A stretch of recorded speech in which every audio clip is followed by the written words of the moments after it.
We're on page 414. I want to explain again what we touched on last night.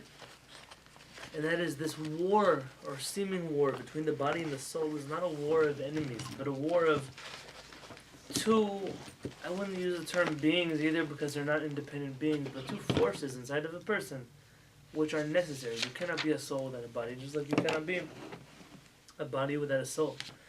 And therefore, one has to know how to properly keep a balance system of when to focus on the body and when to focus on the soul. And to find the harmony between those two is not to pit them against each other. Let's look here on the bottom page 414.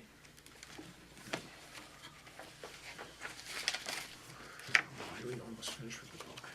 No, we skipped the two big chapters.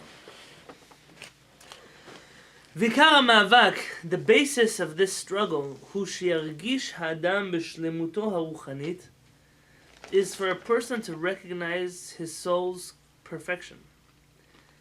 ויסתכל ויתבונן בה, he should gaze into it and examine it, וימצא עצמו נחשף לה, and he'll find himself carried away by her, swept away by her. So it's the same root as hitbodedut, yitbonen. Close. This is hitbonenut. There's hitbodedut, which is to isolate, and hitbonenut, which is to concentrate. Yeah. And he'll find himself swept away by his neshama. Page 414. Where is that word? The bottom. It's the second line, first word. The bottom paragraph. Yikro shel ha-mava. So if a person were to only have a relationship with their neshama, they would begin to be carried away by it, to enjoy this relationship. ואחר כך יתבונן אל אחדות הנפש עם הגוף. He should then delve into the soul's, they write connection, but look, achadut is the unity of the soul with the body. והקרבה אליו, and its closeness to it. וההנאה מתענוגותיו והתעסקותיו ושקיעתה בעולמו, and its involvement with the body's interests, its occupation. Here, preoccupation is correct. Shki'ah is drowning almost. Why do we call the sun set? The sun shokat, the sun is going down. A person who drowns is also shokeh. He's like trying, grasping in the water. He's struggling to keep afloat. ואז ידע כי זאת סיבת כריתותה של נפשו מן השלמות שנועדה לה. And he will see that this is what prevents the soul from realizing its unique completeness. כמו שאמר שלמה says in Shaar HaSharim, Samuni noterat keramim, karmi shali lo natarti. On top of page 416. They appointed me to guard the vineyards. I have not guarded my own vineyard.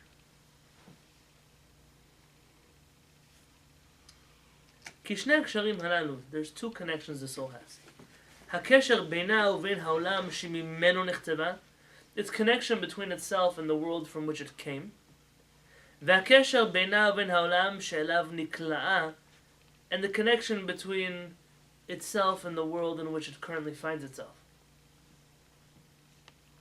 כל אימת שנתחזק אחד מהם מתרופף משנהו.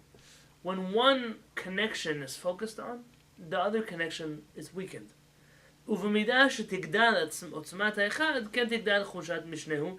And so there's a direct correlation between how much you focus on one and how much the other one is then neglected. Here it's an important thing to understand. In life we've been taught a lie, and that is that you can do everything that you want to do. A person is able to accomplish anything they put their mind to. And the answer is they can't. I've tried many times to lift my minivan, but I can't. And don't think I sit there trying to lift my minivan. But you have something underneath the van, you have to stick your hand underneath, a stick underneath, a broom underneath. What can you do? You just can't, as much as I want to. And in especially the Jewish life, your modern Jew is terrified of controversy, which is controversial in and of itself. Why? Because he's insecure in his Judaism. He's terrified of conflict in Judaism, terrified of opinions that contradict each other. Has a lot of uneasiness with things that are not all polished and smooth and easy to swallow. part of Judaism is always a constant struggle. There are always extremes, there are always opinions, and there are always a middle road that you try to walk, and it takes a lot of hard work to balance on that tightrope that is Judaism, that is what a life of halakha and the proper hashkafa demands from us. But in modern Judaism, we're taught it's not really a utopian ideal, it's kind of a lie of all of these things, all these opinions, they all make up one beautiful picture. And yes, there's truth, of course. One makes up a beautiful picture. The canvas on which I paint is made from a canvas which I don't paint on because I cut this one out of it. And therefore, it's true. The canvas from which I painted this painting is also part of this painting, though it's not really there. That's right. But it's not a significant part of this canvas. And so, yes, even though there are opinions that have led us to this point where we're at, that just because they're there doesn't mean that they're noteworthy or that they're correct. They're just simply the ones that guided us here. Anyone comprehend anything I just said? You're saying that You're saying. that Judaism doesn't have to be like a kumbaya. It is not a kumbaya, and it has become though. It has Yeah. become. Judaism has become this. Let's all hold hands. We're all the same. Why you being divisive? Why does Judaism have to contradict each other? My friends, it can't be. If someone says the wall is white, and someone says the wall is black, and I'm sure the Kabbalist will come and tell you, really, both of them are true. I'm not here to deal with that. Rather, one is white and one is black, and they're not both right, unless the wall is black and white, in which case they were both wrong. Judaism does not have a tradition of everybody agreeing with everybody else. It's a new Jewish model. It's not a Jewish model. Yeah, All the books that are written, it's one opinion and the other opinion, the other opinion, the other opinion. How many times have I taught some of the Jewish community? Well, if that's true, so how could Rabbi so-and-so say, oh, Rabbi so-and-so, well, either I'm wrong or he's wrong, but one of us is wrong. I mean, why do I have to answer for what Rabbi so-and-so thinks? But you don't. But that's the way the world works. No one's ever been shut down before with, how could you be bringing a dissenting opinion? Must be, don't you know, All the this time rabbi on said Facebook. that, this rabbi said that. This is Judaism. Not real Judaism, but it's today's Judaism. It's not real, yeah. How Pelis once gave us a mashal. He said, you can't do it. When you focus on one thing, you can't do everything. A person says, yeah, I can. At a certain point, a person's body holds them back. A person's health holds them back. A person's energy, their spirit, their spiritual connection holds them back. All kinds of things hold you. He says, if you have a flashlight, and that wall are the mitzvot between me and Hashem, and that wall are the mitzvot between me and the rest of humanity. So now, if I turn off the lights and I shine my flashlight on that wall, is that wall going to be dark? Yeah. No. Was going to Yeah, be it's some not- privilege. Like a little Oh, yeah. reflection. Is there a way to get light on both walls? You used to A mirror. No, if I have one flashlight. Oh, you better have an engineer over here. What did you say? No A mirrors mirror. and no flashlights. Is there a way to do it? No. When you focus on one wall, inevitably the other one will be darker. Mhm. Correct. When you put out light, there will be light in the room. The more I move the flashlight this way, the more that wall will be lit up. Being in the middle over here is not a good option because then both walls are equally dark. What do you accomplish from this? It never says on periods. In life, you have to focus. What am I focusing on? Between these two walls, which is most important? Right. Well, that's the discussion. But let's not pretend. Whenever people say, you know, those religious people, they keep Shabbat, they kosher, they push on the bus, and then you say, why are you making all religious people like that? There could be good religious people too. Yes, there could be, and there could be, and there could be. Just like you could find people that never study Torah and they believe in Hashem and they know how to follow Torah. But it's a rare exception to this rule. For the most part, when you focus on one wall, you don't focus on the other wall. When you focus on your body, you tend to, not because it's an evil thing, you tend to not have resources or energy or whatever is left to focus on your neshama. And whenever you focus solely on your neshama, you'll find a direct correlation to the neglect of a person's body. These are two things that they're not meant to negate each other, but it's very easy for a person to fall into the trap of one over the other. Well, the Rambam, of course, talks about in Sefer Hadat that it's impossible to know the Creator when one is sick. Correct. Well, correct. Because you actually become more preoccupied with the body when it's not healthy. Okay, so that's the same thing. So a person is so focused on getting healthy that they're not able to focus on their neshama. Ve'al kach, and therefore, emsholech hamashal mitkabel ladat. I'm going to try to bring you a logical example that will help us understand this. Shemimenu yisdaber lecha nimshal. from which you'll be able to understand what I'm trying to say. ואומר, and I'll say, כי על ידי התקשרות הנפש לעולמה העליון, תסתכל בדברי בינה וחוכמה. When the soul bonds with its higher world, it engages in deep reflection and intellectual examination. ועל ידי התקשרותה בעולם שהיא נתונה בו, תתעסק בתענוגים החושים. And when it bonds with the world in which it is currently, this world, it engages in sensual pleasures, such as כגון מאכל, like food, ומשתה and drink, ומשגל, and sexual pleasures, וכיוצא בהם, and other such things. אבל לא יודע אתה מתוך הניסיון, שאם תתעמק בעיסוק מדעי ותפליג בו, and you yourself know from experience that if you engross yourself in some scientific knowledge, now here, obviously they don't translate it this way, יזדקק שכלך, your mind will become refined, ותטהר נפשך, and your soul will be purified, וכנגד זה ייבש גופך, ויחלש כוחו, and you'll find that your body will become sluggish, and we become weakened and withered, ותיפול למשכב, and quite possibly it will suffer and fall ill. This is something the Rambam also mentions, like he says here in the Moed Nevuchim and the Shmona Prakim. Now again, what's bothering you? What's bothering you is that why does it have to be that way? This, I can't answer you. I'm not the creator of the world. I'm simply telling you that in the thought process of the Rambam and his son, this is the way it is. A person has limited resources to focus on something. Those who have ever delved deeply, I can only tell you in the matters of Torah. I'm not a doctor, I'm not a lawyer, I'm not a scientist. I didn't spend hours of my life dedicated to pursuits of other kinds of wisdom. But there are times where I've sat down and I've wanted to write something about Torah. So I start researching. I take out one book, another book, and 3 hours later I find myself with a dozen books open and different topics. And then, so now I've got all this information and I want to write. And simply I don't have the energy to open up the screen of my laptop. What happened? What did I do? I didn't run a marathon.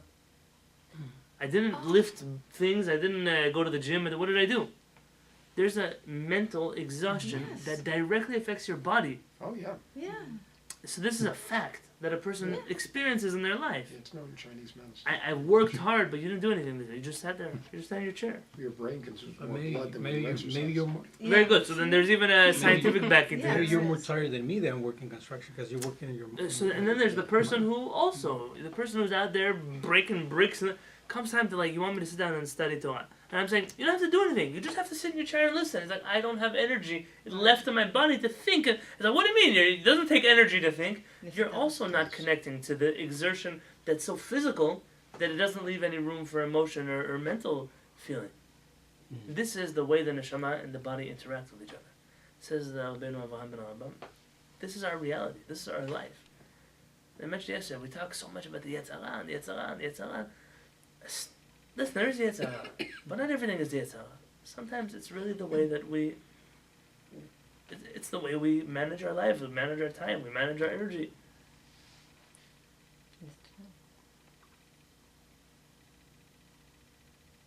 Umeidach, on the other hand, im hitasakta b'achila u'shtiya, if you only delve into eating and drinking, umishgal, into sexual pleasure, bli hafrazot ha'meviot yedei cholim gufanim, without excess, and without, how does he define excess? Like what's extra, what's not necessary? Indulgence? Those which bring you to physical ailment. There are people who, you know, I have very little tolerance for people who get drunk. I know people don't like when I say that, I don't care. A person gets drunk. Sometimes even in the name of religion, people drink alcohol. This is the worst of the worst. It's like trying to convince me that your pig is kosher. Just call it a pig. Don't pretend to me that your pig is kosher. Yeah.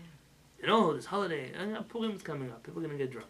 Every one of them has a special place in Gehenna. What do you want me to tell you? None of them. Even if it was demanded from, even if it really the Shulchan Aruch was demanded for you to get drunk, so we'll tell them, this is the one time I'm going to go fight it out with Hashem after 120. I'm not listening. I'm not willing to accept this upon myself. Thank you. But in the Torah, That's always you can get drunk, right? In the Torah. So every time you find drunkenness in the Torah, you find Negative. Noach, you find Lot, you find crazy stories that are going on. Mm-hmm. You're going to come out with strange things. It doesn't make any sense. Why would it ever want you to become so inebriated that you didn't even know what you were doing and you were behaving obnoxiously? So That B'ezrat doesn't Hashem, make we're going to have a sense. class on the drinking on Purim. Yeah. Man. For right now, There are people, they get drunk. Broadcast. And the next day, they can't get out of bed. They have a hangover. They have headaches. They have the... You want to tell... Listen, I know how to have a respectable glass of wine. Okay, so drink a glass of wine. I don't know, you want to go to sleep, go to... It's new. But you're drinking to the point where the next morning, you still can't roll out of bed. Your head is sick. You're throwing up. It's not normal that a human being does that to themselves. Now, there are all kinds of effects that things have on your body. Mm-hmm. At least those things which directly you see those effects, how could you? Why would you? I like to cut off my fingers. It's a crazy thing. Now, sure, are there things that will cause shalom, will lead a person to diabetes, will lead a person eventually to amputations? Yes, I can't. People have a hard time seeing in the future. I'm not going to judge everybody on what they don't see in the future. But things that have direct causes and effect, a person is partying to the point where they're lost. They're gone.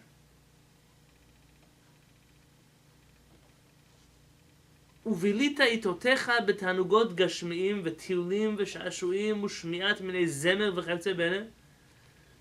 And you completely devote your time to bodily delights, excursions, amusements, and listening to song. יבריא גופך, your body will be healthy. ויהיה פורה ומדושן עונג, and it will be vigorous and robust. כמו שאמר שלמה, like King Shlomo says in Mishlei, ועץ חיים תאווה בה.